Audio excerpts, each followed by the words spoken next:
Imagina uma vaca subindo um morro. Você pensa que é a vaca que determina onde que ela pisa? Não. Quem determina onde a vaca pisa não é a vaca, é a estrutura do terreno. Sabia disso? A única coisa que a vaca faz, ela procura o caminho mais fácil. A mesma coisa ocorre conosco. O nosso comportamento vai depender da nossa estrutura psicológica. Força de vontade não adianta nada. Você pega uma bola de futebol, coloca no fundo de uma piscina e segura lá por quanto tempo? A estrutura da bola foi feita para flutuar. Então na hora que você soltar, ela vai para a superfície. Do mesmo modo que a estrutura de uma pedra foi para ficar no fundo. Você não consegue segurá-la na superfície. Você vai cansar, ela vai afundar. Então o mais importante de tudo é você determinar a sua estrutura psicológica, é você mudar essa estrutura psicológica, ou seja, você está preparando a sua estrutura psicológica. Preparando como? Fazendo aquelas escolhas que nós já discutimos. Eu escolho ser sadio. É muito diferente de você não ser doente, sabia disso? A maioria não é doente, você vai no médico, você não tem diagnóstico de doença nenhuma. Não significa que você seja sadio. Ser sadio significa ter energia para implementar tudo que você tem na cabeça. Poucas pessoas são sadias, a maioria não é doente. É muito diferente ser sadio e não ser doente. Eu escolho ser a força criadora na minha vida. Eu escolho ser sincero para comigo mesmo. Significa quando eu digo sim é sim, quando eu digo não é não. Todas as vezes que você diz sim e gostaria de dizer não, um pedacinho de você morre. Isso, quando você faz essa estrutura, você está se estruturando para longo prazo, para fazer um processo de longa duração. Aí sim se mantém.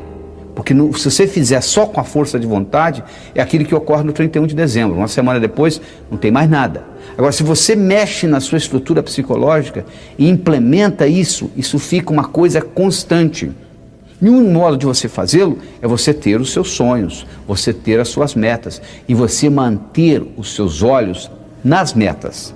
Sabe qual a diferença entre etapa e obstáculo? Se você está no ponto A e quer ir para o ponto B, existe um espaço para percorrer entre o ponto A e o ponto B. Então, se você tirar os olhos da sua meta, o que você encontra entre o ponto A e o ponto B, você vai chamar de obstáculo. Se você mantiver os olhos na sua meta, o que você encontra entre ponto A e ponto B, você vai chamar de etapa.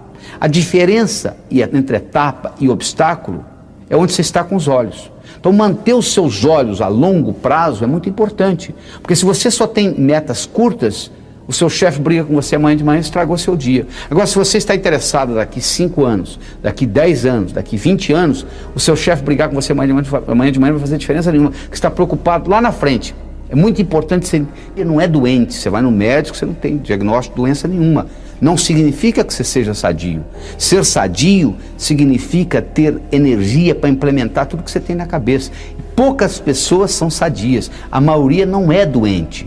É muito diferente ser sadio e não ser doente. Eu escolho ser a força criadora na minha vida. Eu escolho ser sincero para comigo mesmo. Significa quando eu digo sim é sim, quando eu digo não é não. Todas as vezes que você diz sim e gostaria de dizer não, um pedacinho de você morre. Isso, quando você faz essa estrutura, você está se estruturando para longo prazo, para fazer um processo de longa duração. Aí sim se mantém. Porque se você fizer só com a força de vontade, é aquilo que ocorre no 31 de dezembro. Uma semana depois, não tem mais nada. Agora, se você mexe na sua estrutura psicológica e implementa isso, isso fica uma coisa constante. E um modo de você fazê-lo é você ter os seus sonhos, você ter as suas metas e você manter os seus olhos nas metas. Sabe qual a diferença entre etapa e obstáculo? Se você está no ponto A e quer ir para o ponto B, existe um espaço para percorrer entre o ponto A e o ponto B. Então, se você tirar os olhos da sua meta, o que você encontra entre o ponto A e o ponto B, você vai chamar de obstáculo. Se você mantiver os olhos na sua meta, o que você encontra entre ponto A e ponto B, você vai chamar de etapa.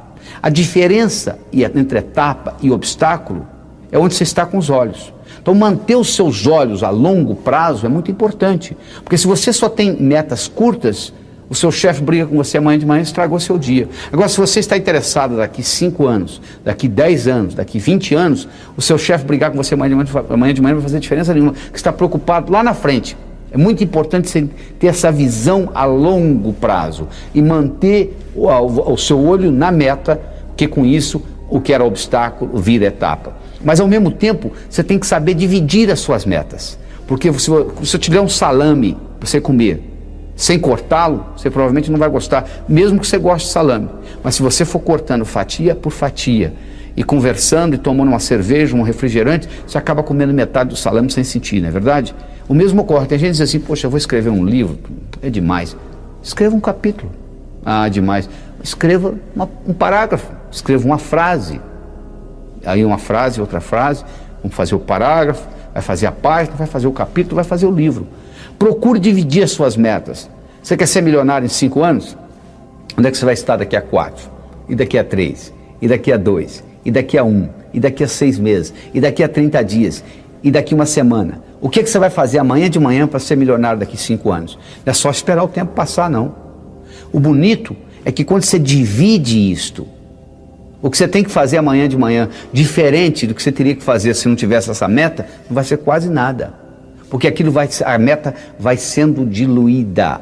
Então, um dos grandes segredos que existe em pessoas atingirem as metas é você ser capaz de quebrar a sua meta em pequenos espaços, em pequenas fatias. E você vai executando uma após outra e o cérebro vai sendo treinado com isto e sucesso atrai sucesso. Você sabe que semelhante atrai semelhante. Se você abrir a torneira da cozinha, da sua pia, na cozinha sai água, para onde que vai a água?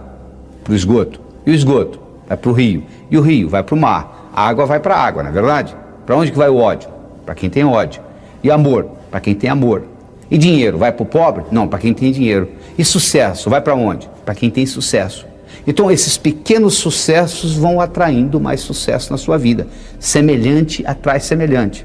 Então, à medida que você vai fazendo isso, você vai preparando essa caminhada. Mas tudo começa com essa estrutura psicológica. Quem determina onde a vaca pisa não é a vaca, é a estrutura do terreno. A única coisa que a vaca faz é procurar o caminho mais fácil. Nós também vivemos a nossa vida procurando o caminho mais fácil. O caminho mais fácil depende da nossa estrutura psicológica. E a nossa estrutura psicológica é codificada linguisticamente. Lembra-se que eu já falei que nós somos animais linguísticos. Então, o melhor jeito de você se preparar para mudanças é você recodificar essa sua estrutura psicológica e fazer natural aquilo. Se você tem uma estrutura psicológica de levantar às 5 da manhã, se eu pedir para você ficar na cama até o meio-dia, é um martírio. Não é verdade? Se você tem uma estrutura psicológica de levantar ao meio-dia, se eu pedir para você levantar às 5 da manhã, vai ser um martírio. Para os dois. Porque o que determina o caminho mais fácil é a estrutura. Se a minha estrutura psicológica é de levantar às 6 da manhã, se eu ficar até às 8 na cama, eu vou ficar chateado. Agora, se eu tenho a estrutura psicológica de levantar às 6, não vai ser problema nenhum. Não será sacrifício, porque eu estou procurando o meu caminho mais fácil. Então, o que eu quero que você determine para você é o seguinte: qual é o seu caminho mais fácil? Quero que você determine para você quais são as suas metas a longo prazo, em termos de saúde, em termos de finanças, em termos de amizade, em termos de família. Daqui 5, daqui 10, daqui 15, daqui 20 anos. Porque você tem que saber quais são essas metas, para você manter o olho lá, para os seus obstáculos deixarem de serem obstáculos e se tornarem etapas. E lembre-se de dividir para somar. Ou seja, você quebra as suas metas em pequenos pedacinhos e com isso fica mais fácil a digestão. Com isso fica mais fácil você atingir uma por uma dessas metas.